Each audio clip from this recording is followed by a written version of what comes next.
Knockout ম্যাচের জন্য ইতিমধ্যে রংপুর রাইডার্স নিজেদের শক্তি সামর্থ্য বাড়িয়ে নিয়েছে। দলে যোগ করেছে West Indies batter Andre Russell, James Vince এবং অস্ট্রেলিয়ান তরুণ ব্যাটার টিম ডেভিডকে।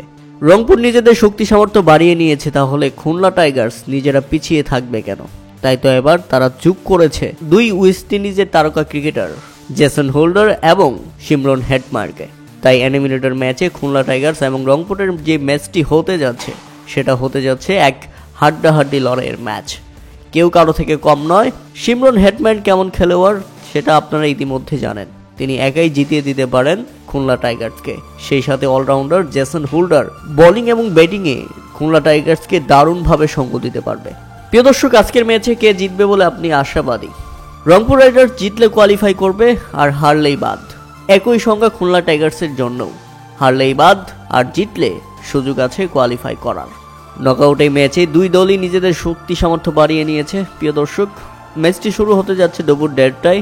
আশা করছি একটা হাড্ডাহাড্ডি ম্যাচ আমরা দেখতে পারবো।